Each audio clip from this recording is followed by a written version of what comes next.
It's Amy, your Gray Girlfriend, and welcome to the Gray Girlfriend's Guide to Life podcast. First, let me say that I'm so happy and grateful that you're here with me. Out of the more than 3 million podcasts available, you chose this one, so thank you.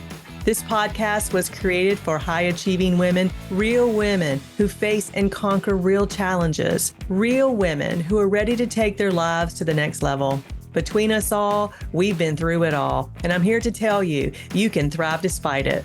So whether you're commuting to or from work or doing one of the other 50,000 things you do on a weekly basis, pop in your earbuds, my friend, and let's go.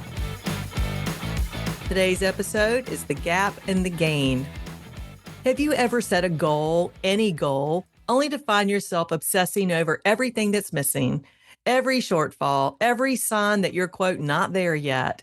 If you resemble this remark, you're in good company. Lots of ambitious women fall into this trap. But what if the secret to actually reaching your goals and enjoying the journey wasn't about fixing what's wrong, but about focusing on what's right and what you truly want? I read this book a while back called The Gap and the Gain by Dan Sullivan and Dr. Benjamin Hardy. This book has become a game changer for many high achievers and entrepreneurs and anyone tired of chasing an ever-moving finish line. So we're going to dive into why focusing on what you want instead of what you don't want is essential for real progress and happiness and lasting motivation. There are two mindsets, the gap versus the gain. The gap is what happens when you measure yourself against what you think you should be. Focusing on where you think you should be is like chasing the horizon. No matter how far you walk, it never gets closer. If you're living in the gap, you're always falling short no matter how much you accomplish. This mindset, the gap mindset, is notorious for breeding dissatisfaction and frustration and burnout. The gain, on the other hand, is all about measuring backward. Instead of fixating on what's missing, you focus on how far you've come. When you live in the gain, you compare yourself to the past version of yourself. You frequently remind yourself of how far you've come. This simple shift in perspective fosters gratitude and confidence and a deep sense of satisfaction. When we focus on the gain, when we focus on how far we've come instead of the gaps that still remain, we free ourselves from feeling like a failure. When we truly appreciate how far we've come, that appreciation fuels even more progress. Each mindset is powerful, but in opposite ways. Focusing on the gap is damaging. Ambitious people can be especially prone to living in the gap.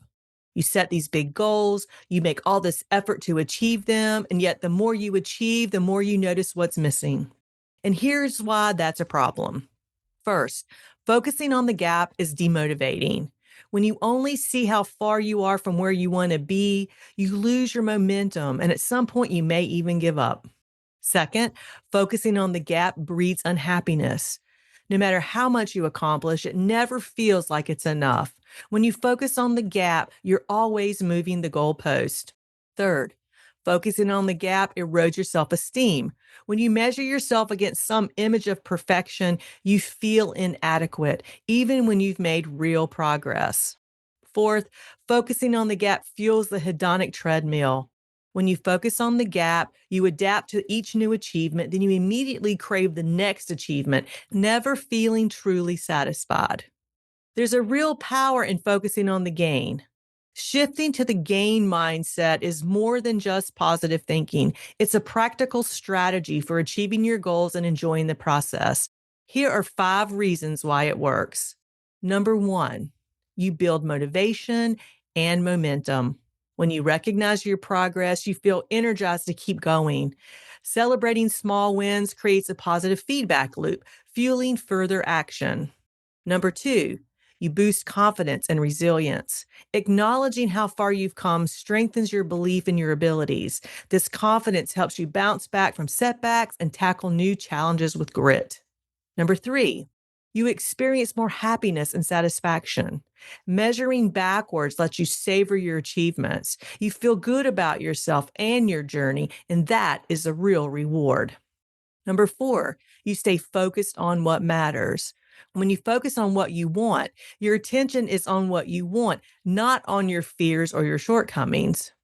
Neuroscience shows that this kind of focus actually rewires your brain, making it easier to achieve new habits and reach your objectives. Number 5, you attract support and opportunities. People are drawn to those who radiate positivity and self assurance. When you're in the game, you naturally attract more support and resources and opportunities to help you achieve even bigger goals.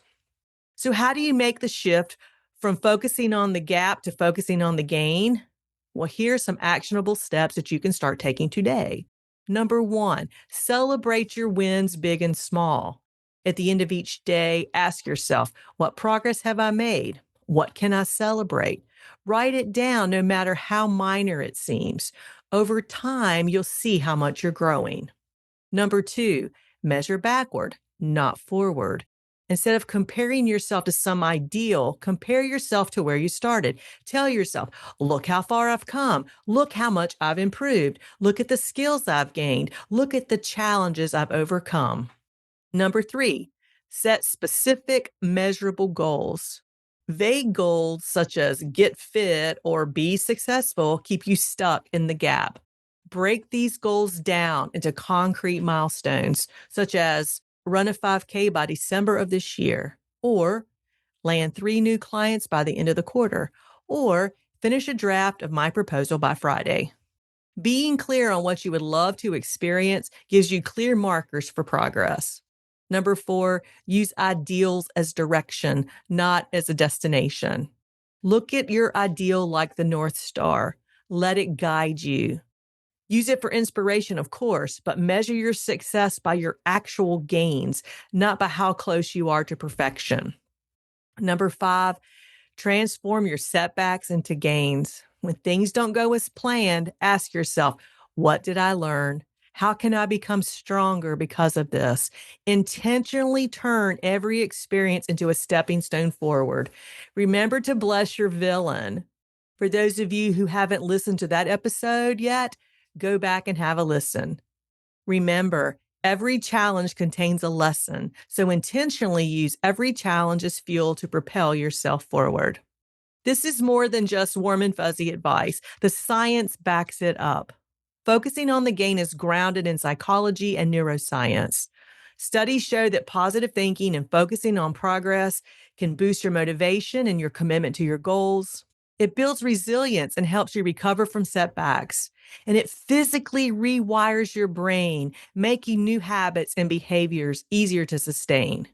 When you focus on what you want, not on what you don't want, your brain literally helps you get there.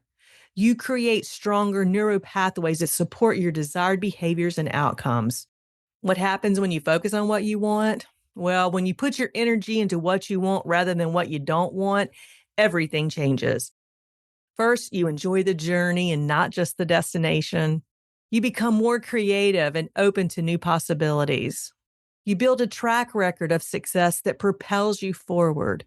And lastly, and probably equally important, you inspire others to do the same. I'm wishing you peace and plenty. Until next time, this is Amy, your great and gain-focused girlfriend. Hey, it's Amy. Did you know that what we tell ourselves about ourselves impacts every decision we make? Every decision. So if you're feeling stuck in any aspect of your life, RTT can help. Want to know more? Go to amyblairlawson.com or click on the calendar link in the show notes to schedule your complimentary 30-minute consultation. Oh, one last thing. I can't forget the legal stuff. You know what I'm talking about. The language a lawyers write that I have to read to you. Well, here it goes. This podcast is for educational and entertainment purposes only. While I am a rapid transformational therapy practitioner, a certified divorce financial analyst, and a licensed investment advisor, this podcast is not intended as a substitute for a private session or a consultation. Got it?